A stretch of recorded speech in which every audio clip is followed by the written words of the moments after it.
नरकात जरी गेला असता तरी त्याला पेड्या या पडणारच होत्या. पिंपरी चिंचवड पोलिसांचं मी खरंच अभिनंदन करते, कारण का गेले 10 दिवस पोलिसांना तुरी देऊन पळणारा निलेश चव्हाणला अखेर बेड्या नेपाळमध्ये म्हणजे बॉर्डरवर, भारताच्या बॉर्डरवर बेड्या ठोकण्यात आल्या. मुळामध्ये नेपाळला जायला कोणता पासपोर्ट लागत नाही, व्हिसा लागत नाही. पासपोर्ट आणि इलेक्शन कार्डच्या आधारे हा जो शातीर निलेश चव्हाण आहे यांनी पळ काढला होता.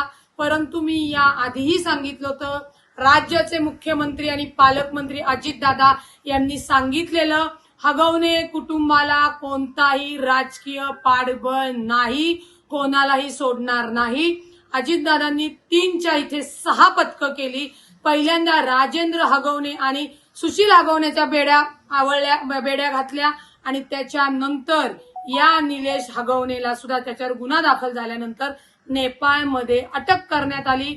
मला विश्वास आहे, मला महायुती सरकारने आम्हाला आश्वासित केलेलं आहे सगळ्या कारवाईच्या माध्यमातून की हगवणे कुटुंबांना म्हणजे आरोपींना, वैष्णवी हगवणे प्रकरणामध्ये आरोपींना शिक्षा झाल्याशिवाय सरकार सुद्धा स्वस्थ बसणार नाही. आता पुढचा विषय, निलेश अटक झाल्यानंतर टेक्निकल आणि इंजिनिअरिंग एज्युकेशन देणारी नामांकित university BTech electronics and computer engineering 2025-26 या शैक्षणिक वर्षासाठी रजिस्ट्रेशन सुरू.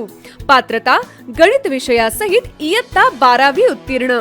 प्रत्यक्ष इंजिनियर्स कडून टेक्निकल आणि इंजिनिअरिंग शिक्षण.